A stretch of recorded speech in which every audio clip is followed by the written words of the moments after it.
إن الحمد لله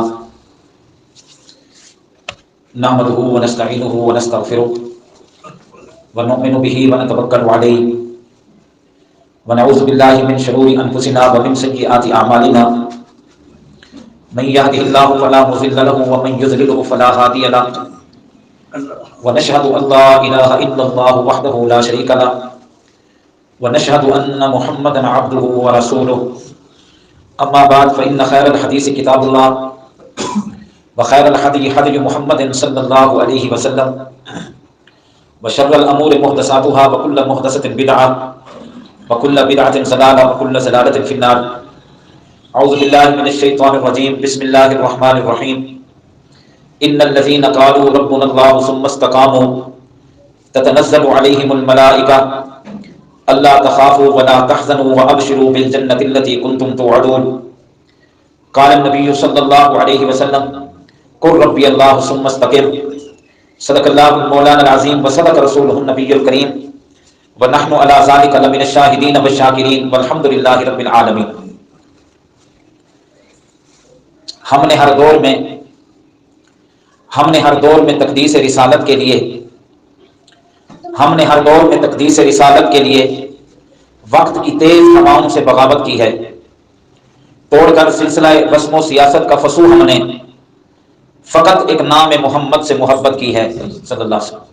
سر جھکا کے جیے نہ منہ چھپا کے جیے، ستم کروں کی نظروں سے نظریں ملا کے جیے. راہ زندگی میں ایک رات کم جیے تو کیا ہوا، ہم ساتھ ان کے تھے تو مشعلیں جلا کے جیے. یہ عظمت باطل دھوکہ ہے، یہ سطوت کافر کچھ بھی نہیں، یہ سب مٹی کے کھلونے ہیں، یہ کفر کے لشکر کچھ بھی نہیں. اغیار سے کہہ دو پیش کریں اخلاص و مروت کی دولت، کردار سے قومیں بنتی ہیں، افکار کے چکر کچھ بھی نہیں. اسلام اگر منظور نہیں، قرآن اگر دستور نہیں، پھر لعنت ہے اس آزادی پر، یہ ملک یہ لشکر کچھ بھی نہیں. اللہ سے ڈرنے والوں کو طاقت سے ڈرانا مشکل ہے، جب خوف خدا ہو دل میں، یہ کیسر و کسرا کچھ بھی نہیں. میرے واجب الاحترام صد احترام دوستوں اور بزرگوں، قرآن مجید سے جو آیت میں نے تلاوت کی ہے، اس میں ایمان والوں کے لیے بڑی تسلی ہے اس آیت میں، اور ایک بات کی طرف اشارہ بھی ہے اور اللہ سبحانہ و تعالیٰ کی طرف سے تسلی بھی ہے ایمان والوں کے لیے. اس آیت میں بتایا گیا ہے کہ جب تم ایمان لاؤ گے تو یہ ذہن میں رکھنا کہ تمہیں آزمائشوں سے گزرنا پڑے گا، تکلیفوں سے گزرنا پڑے گا. کبھی مال دینا پڑے گا اور کبھی دین اسلام کی خاطر اپنی جان کے پرخچے اڑوانے پڑیں گے، اور تمہیں اذیتیں دی جائیں گی، تکلیفوں سے گزرنا پڑے گا. پریشان نہ ہونا، صبر اور استقامت کے ساتھ اللہ کے دین پر ڈٹنا تمہارا کام ہے، اور جنت میں پہنچانا رب رحمان کا کام ہے. اس آیت میں بتایا گیا ہے. میرے بھائیوں، ان الذین قالوا ربنا اللہ، اللہ نے فرمایا جو لوگ چاہے مرد ہیں، چاہے عورتیں ہیں، چاہے بچے ہیں، جنہوں نے کہا ہمارا رب اللہ ہے، پھر ان کو مارا گیا، ستایا گیا، ان کو دہتے ہوئے انگاروں پہ لٹایا گیا، ان کے جسموں کے چیتھڑے اڑائے گئے اور ان کو تہ تیگ کیا گیا، چاہے آگ کے انگاروں پہ جلایا گیا، وہ ڈٹ گئے. فرمایا تتنزل علیہم الملائکہ، جب ان کی شہادت کا وقت آتا ہے تو اللہ کی طرف سے فرشتے آ کر جنت کی خوشخبری سناتے ہیں. اللہ تخافوا، فرمایا آنے والے وقت کا خوف بھی نہیں، کیونکہ ان کے لیے جنت ہے. تحزنوا، جو تم پیچھے چھوڑ کے آ رہے ہو نہ کرنا، تحزنوا، نہ پچھلوں کا غم نہ آگے کا خوف. اور اللہ کہتا ہے اب شروع، تمہیں خوشخبری ہو اس جنت کی جس کے نیچے نہریں جاری ہیں، اور ہم دنیا اور آخرت میں تمہارے مددگار ہیں، اور جب جنت میں پہنچتے ہو تو اللہ کی طرف سے تمہاری مہمانی تیار ہو جاتی ہے. آواز تھوڑی کر دیں. ان الذین قالوا ربنا اللہ، آج کے دور میں اگر ہم یہ کہیں کہ مسلمانوں پر کڑا وقت ہے، یقیناً ہے. بچوں کے چیتھڑے اڑ گئے اور ماں باپ دنیا سے چلے گئے، ایک بچہ کا بیٹھا ہوا ہے، اور بیٹوں کی اولاد کے چیتھڑے اڑ گئے اور ماں بیٹھی ہوئی ہے، باپ بیٹھا ہوا ہے. آج مسلمانوں پہ یقیناً کڑا وقت ہے، لیکن فلسطین کے اس مسلمانوں کو سلام ہے جنہوں نے سب کچھ قربان کر کے اور سامنے اپنے بچوں کے چیتھڑے ہاتھوں میں اٹھا کے پھر بھی بیٹھ کر اللہ کے قرآن کی تلاوت کر رہے ہیں. آج ان لوگوں نے یقیناً اسلام کو اور مسلمانوں کا سر فخر سے بلند کر دیا ہے اور بتا دیا ہے کہ مسلمان قربانی دے سکتا ہے لیکن اللہ کے علاوہ کسی کے سامنے نہیں چھوڑ سکتا ہے. یقیناً کھڑا وقت ہے. ہم دعا کرتے ہیں کہ اللہ جیسے ہمیشہ تو نے اسلام والوں کی مدد کی ہے اب بھی دنیا کفر کو بتا دے کہ ان کا رب سب سے بڑا طاقتور ہے. میرے بھائیوں ڈٹنا پڑے گا. جو لوگ موت سے ڈر گئے وہ ہمیشہ پیچھے رہے اور جنہوں نے موت کی آنکھوں میں آنکھیں ڈال کر باطل کو للکارا ہے وہ دنیا اور آخرت میں کامیاب ہو گئے. آج نہیں, یہ آج کڑا وقت نہیں. اگر اسلام کی تاریخ اٹھاؤ تو شہادتیں ہی شہادتیں ہیں اور اہل اللہ کا ڈٹنا ہے. یہ اسلام پہ آج وقت نہیں آیا, اسلام کی تاریخ روشن ہے. لیکن میرے بھائیوں اگر آپ اسلام کی تاریخ پڑھیں ہمیشہ باطل بڑی طاقت سے آیا ہے اور بڑی بربریت سے آیا ہے ہمیشہ. اور مسلمان اقلیت تھے, اکیلا تھا, 10 تھے, 20 تھے, تھوڑے تھے, اور انہوں نے ظلم اور بربریت ہمیشہ کی ہے. لیکن پوری اسلام کی تاریخ اٹھاؤ کبھی کفر کو فتح نصیب نہیں ہوئی. اسلام زندہ تھا, اسلام زندہ ہے, اسلام زندہ رہے گا. مسلمان زندہ تھا, زندہ ہے اور زندہ رہے گا. دنیا کی کوئی طاقت اسلام کو نہیں مٹا سکتی. میرے بھائیوں صرف آج نہیں, ہمیشہ سے مسلمانوں پہ آزمائش کا وقت آیا. مسلم شریف میں ایک واقعہ موجود ہے, آپ سنتے رہتے ہیں. وقت کا بادشاہ کافر اور ظالم اور جابر ہے. آپ کو پتہ ہے پہلے وقت کے جو بادشاہ تھے پہلے وہ نجومی رکھتے تھے اپنے پاس اور ان سے کہتے یہ بتاؤ کہ آگے آنے والے حالات میرے موافق ہیں یا میرے خلاف ہیں. نجومی رکھتے تھے. اور حدیث پاک میں آتا ہے وہ بھی ایک بادشاہ تھا, اس نے جادوگر رکھا ہے نجومی, پوچھتا ہے اس سے بتاؤ آگے کیا ہونے والا ہے. اللہ قرآن میں کہتے ہیں 1 سیکنڈ بعد کیا ہونے والا ہے دنیا کے کسی شخص کو علم نہیں. جو عالم الغیب ہے وہ صرف اللہ کی ذات ہے, کوئی نہیں جانتا. وہ کچھ جھوٹ موٹ ملا کر ان کو بتا دے کہ یہ ہونے والا ہے, وہ خوش ہو جاتے کہ یہ ہمیں بتا رہے ہیں. اب وقت کا جادوگر پورا ہو گیا پورا. اس نے بادشاہ سے کہا کوئی نوجوان تلاش کرو, صاحب عقل ہو, فراست ہو, میں اس کو جادو سکھاؤں. یہ آپ واقعہ سنتے ہیں مسلم میں, میں جادو سکھاؤں کیونکہ میں مر جاؤں تو کوئی تمہیں کوئی تو ہو جو تمہیں بتائے کہ کیا ہونے والا ہے. بادشاہ نے اعلان کیا کہ میری رعایا میں سب سے حسین اور ذہین لڑکا تلاش کیا جائے. اور حدیث پاک میں آتا ہے لڑکا وہ تلاش کیا گیا جس کا نام عبداللہ تھا, اللہ کا بندہ. تلاش کر کے بادشاہ کو دیا. بادشاہ نے جادوگر کو کہا کہ اس کو جادو سکھاؤ. میرے بھائیوں لڑکا آیا, اس جادوگر کے پاس بیٹھ کر جادو سیکھتا ہے. جب گھر جاتا ہے راستے میں ایک اللہ والا بیٹھ کر اللہ کی عبادت کرتا ہے. اس وقت غائب ہوتے تھے. وہ اللہ وحدہ لا شریک کی عبادت کرتا ہے. بچے کی نظر اس پہ پڑی, اس نے موازنہ کیا بادشاہ کی اس جادوگر کی شکل کا, جادوگر کے علم کا, جادوگر کی عبادت کا. جب اس رہب کی شکل کو دیکھا تو اس کی شکل ایسی نظر آئی, وہ سمجھ گیا کہ بادشاہ اس جادوگر کے چہرے پہ رونق کوئی نہیں اور یہ راہب ہے بیٹھا اللہ کی عبادت کر رہا ہے, اس کے چہرے سے نور نکل رہا ہے. اور عبادت کا طریقہ پسند آیا. حدیث پاک میں آتا ہے وہ اس کے ساتھ بیٹھا, اس سے پوچھا بھی آپ کس کی عبادت کر رہے ہیں؟ اس نے کہا میں اللہ کی کر رہا ہوں. اللہ کون ہے؟ وحدہ لا شریک ہے. جب اللہ کی عبادت اور بات کی بچے کے ذہن میں وہ بات بیٹھی, ایک مرتبہ نہیں کئی مرتبہ. اس نے جب ملاقات کی وہ بچہ مسلمان ہو گیا, اللہ وحدہ لا شریک پہ ایمان لایا. جب ایمان لے آیا اب اس کے پاس بیٹھتا تو جادوگر کے پاس لیٹ جاتا. اب جادوگر اس کو کہتا لیٹ کیوں آیا, مارتا. اب جب گھر جاتا تو پھر اس کے پاس بیٹھتا. گھر والے مارتے ہیں, لیٹ کیوں آتا ہے. جب رہب کو بتایا تو اس نے کہا جادوگر کے پاس اگر تو لیٹ جانا کہنا کہ گھر سے لیٹ آیا ہوں, اور گھر جانا گھر والے مارے تو کہنا جادوگر سے لیٹ آیا ہوں, میرا نہ بتانا. لیکن وہ آتے جاتے اللہ کی توحید سیکھ رہا ہے, اللہ والے کے پاس بیٹھ کر ایمان لے آیا. ایمان لے آیا اور ایمان میں پختہ ہو گیا. اس کا ایمان ہماری طرح نہیں تھا کہ ایک طرف ہم مسجد میں آ کے کہتے ہیں ایاک نعبد و ایاک نستعین, اور مسجد سے باہر نکل کر ہم کہتے ہیں یا رسول اللہ مدد, یا علی مشکل کشا حاجت روا. اس کا ایمان ہماری طرح نہیں تھا. ایسا تھا جیسے اللہ نے فرمایا ان الذین قالوا ربنا اللہ ثم استقاموا, جو کہتے ہیں ہمارا رب اللہ ہے پھر وہ دنیا کی مصیبتوں سے گل لگا دیتے ہیں لیکن اللہ کے علاوہ کسی کو مشکل کشا نہیں کہہ سکتے. حاجت روا اللہ کے علاوہ کوئی بھی نہیں. وہ اس کا ایمان پختہ ہو گیا. ایک دفعہ گزر رہا ہے, راستے میں کوئی جانور ہنستا بیٹھا ہوا ہے, لوگ گزر نہیں سکتے. اب وہ بچہ کہتا ہے میں وہاں سے گیا اور دیکھا کہ ازدہ بیٹھا ہے, لوگ نہیں گزر سکتے. کہنے لگا آج امتحان کا وقت ہے. کہنے لگا اللہ آج دیکھتا ہوں کہ جادوگر کا مذہب حق ہے یا اس کا مذہب حق ہے جو اللہ والا بیٹھا ہے. کہنے لگا اگر اس اللہ والے کا مذہب حق ہے, اللہ تو وحدہ لا شریک ہے, تو پھر اس جانور کو اس ازدے کو راستے سے ہٹا. پتھر اٹھایا, بسم اللہ پڑھ کے اس کو مارا, وہ جانور پتھر لگنے سے ہلاک ہو گیا. راستہ چھوڑ دیا, ہلاک ہو گیا. اب جب راستہ کھلا لوگ گزر گئے. یہ گیا اور ریب کو کہا کہ آج میں نے آزمایا ہے کہ اللہ اگر تو طاقتور ہے وحدہ لا شریک ہے تو اس جانور سے نجات دے. میں نے پتھر مارا, وہ جانور ہلاک ہو گیا. اس بزرگ نے کہا تو نے جہاں پہنچنا تھا تو پہنچ گیا, اللہ نے تجھے اپنی ذات کے لیے اپنے دین کے لیے قبول کر لیا ہے.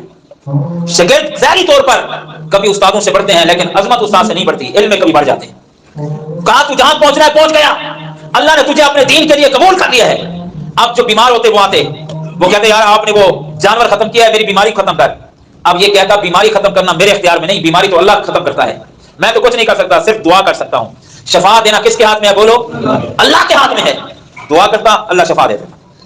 دور دور تک چرچے ہوئے، جیسے یہاں پہ لوگوں کے چرچے ہوتے ہیں، فلاں وہ پہنچا ہوا بزرگ ہے، ہمارے ایک رشتے دار ہیں بالکل ان پڑھ جائر، کھانے بعد سے آگے رہتے ہیں، بالکل کوئی چیز الگ بھی نہیں لکھ سکتا۔ آج مجھے بتا رہے ہیں وہ بہت بڑا پیر بن چکا ہے، مجھے ان کے گھر والوں نے بتایا کہ 6-7 مہینے غسل نہیں کیا کہ میں پیر بن رہا ہوں، اور نعوذ باللہ گندگی اٹھا کے کھاتا ہے کہ اس سے تویزوں میں اثر زیادہ ہوتا ہے، ہمارے رشتے دار ہے۔ میں نے کہا کہ 6 مہینے تک غسل نہیں، کہنے لگے بدن سے بدبو آتی ہے اور گندگیاں تلاش کر کے کھاتا ہے اور کہتا ہے اس سے طویلوں میں اثر ہوتا ہے۔ میں نے کہا اس کے پاس کون آتا ہے اتنے جیل کے پاس؟ وہ کہنے لگے سارا دن ٹائم ہی نہیں ملتا، ایک آتا ہے وہ کہتا ہے جی آپ اس بارے میں تویز دیں، وہ جناب سلواتیں بھی رکھ رہا ہے، تویز بھی دے رہا ہے، لوگ پہنچے ہوئے ہیں وہاں پہ۔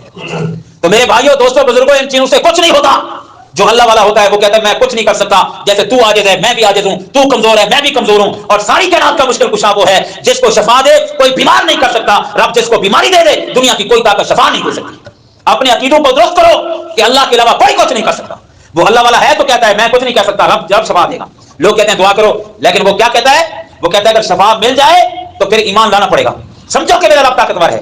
وہ کہتے ٹھیک ہے، وہ دعا کرتا، لا علاج بیماری اللہ تعالیٰ شفا دیتا، لوگ ایمان لے آتے، ہلکا مسلمانوں کا بڑھتا رہا، وہ ایمان لاتے رہے، بڑھتا رہا، حتیٰ کہ اسی بادشاہ کا ایک وزیر ہے، مادر پدر نبینا ہے، پیدائشی طور پر دیکھ نہیں سکتا، اس کو پتا چلا کہ یہ جو بچہ بادشاہ کے پاس آتا ہے اس کے پاس اتنی بڑی علاج کی دولت ہے کہ یہ مادر ذات نبیوں کو صحیح کر دیتا ہے، اور ابرص والے جس قسم کے مریض آتے ہیں ٹھیک ہوتے ہیں۔ وہ چل کے آیا، کہنے لگا میں نے تیرے بارے میں سنا ہے کہ تو مریضوں کا علاج کرتا ہے، میں مادر ذات نبینا ہوں، میرا علاج تو کر دے۔ اس بچے نے کہا میں تیرا علاج کرتا ہوں، لیکن یہ ذہن میں رکھنا میرے اختیار میں کچھ نہیں، جس طرح تو کمزور ہے میں کمزور ہوں، جس طرح تو عاجز ہے میں اب عاجز ہوں، میں تو دعا کرتا ہوں میرا رب شفا دیتا ہے۔ اس نے اللہ کا نام نہیں سنا تھا، اس نے کہا کیا رب یہ بادشاہ نہیں ہے؟ اس نے کہا بادشاہ رب نہیں، وہ ساری کائنات کا مالک اور خالق رب ہے، شفا وہ دیتا ہے، اگر تجھے شفا ہو گئی پھر ایمان لانا پڑے گا۔ وہ مادر ذات نبینا تھا، پیدائشی طور پر آنکھیں نہیں تھی، اللہ تو ہر چیز پہ قادر ہے۔ اس نے کہا تو دعا کر، اگر مجھے شفا مل گئی میں ایمان لاؤں گا۔ بچے نے ہاتھ اٹھا کے کہا اللہ تو قادر ہے، اگر آنکھیں نہ ہوں تو پتھروں کو بھی دیکھنا نصیب کر سکتا ہے، آنکھیں نہ ہوں اگر کوئی درخت ہے تو اس کو بھی دیکھنا نصیب کر سکتا ہے۔ اللہ یہ مادر ذات نبینا ہے، لیکن جسے تو آنکھیں دیکھنا چاہے دنیا کی کوئی طاقت نہیں روک سکتی۔ بچے کا ہاتھ اٹھانا تھا اور اس نے ابھی ہاتھ منہ پہ نہیں پھیرا،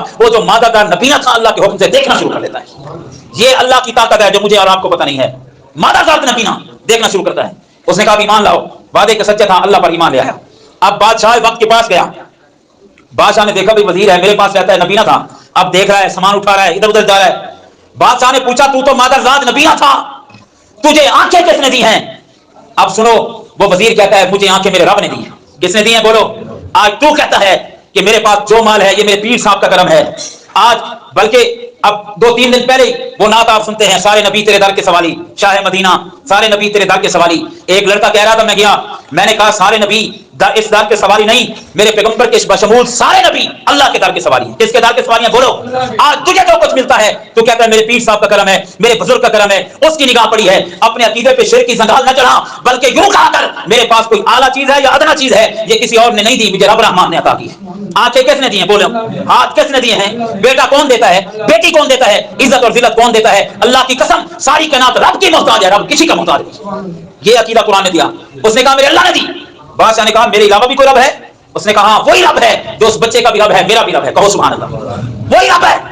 اس نے کہا تو جانتا ہے اس کی سزا؟ آج کہتے ہیں مسلمانوں پہ کڑا وقت ہے، میں کہتا ہوں ہاں ہے، لیکن یہ آج نہیں آیا، ایمان والوں پہ ہمیشہ سے آتا رہا ہے۔ اور جرأت والے جو مسلمان بہادر ہیں انہوں نے اپنی گردنیں کٹا دی، جسموں کے چیتھے اڑا دیے، اللہ کی قسم نہ رب کو چھوڑا ہے نہ رب کے قرآن کو چھوڑا ہے۔ مسلمان ہمیشہ استقامت کے ساتھ رہا ہے، جو میں نے آیت پڑھی ہے۔ اس نے کہا جانتا ہے سزا؟ کہنے لگا کیا کر لے گا؟ مار دے گا زیادہ سے زیادہ، تو مارے گا میں انشاءاللہ اللہ کی جنتوں میں پہنچوں گا۔ اس کو مارا، ایمان نہیں چھوڑا۔ اس نے کہا بتا تجھے اللہ کا راستہ کس نے بتایا؟ وہ بیچارہ مار کھاتے ہوئے اس نے کہا مجھے تو بچے نے بتایا۔ بادشاہ حیران ہوا، بچے کو پکڑا، اس نے کہا بتا تجھے کس نے بتایا کہ اللہ وحدہ لا شریک ہے؟ بچے نے کہا مجھے رحم نے بتایا۔ اب سنو، رات کو پکڑا گیا، اس کو بادشاہ نے کہا تو کس کو رب مانتا ہے؟ مجھے۔ اس نے کہا میں اس کو رب مانتا ہوں جو ساری کائنات کا خالق ہے۔ وقت نہیں، بادشاہ نے سزائیں دی، وہ رحم ڈٹا رہا، بادشاہ نے مارا، وہ رحم ڈٹا رہا، حتیٰ کہ بادشاہ نے کہا اگر تو اللہ کی عبادت کو نہیں چھوڑے گا میں تیرے جسم کے ٹکڑے کر دوں گا۔ اس رہب نے کہا تو تیر ازما، تو ہنر ازما، تو تیر ازما، ہم جگر ازماتے ہیں، جو ظلم کرتا ہے کر لے، میں اپنے جسم کے چیتھے اڑوا لوں گا، اللہ رب رحمان کو نہیں چھوڑ سکتا ہوں۔ یہ آج وقت نہیں، مسلمانوں پہ یہ ابتلا پہلے بھی آتی رہی ہے، جیسے آج فلسطین کے مسلمانوں نے اور مجاہدین نے مسلمانوں کا اور اسلام کا سر فخر سے بلند کر دیا ہے،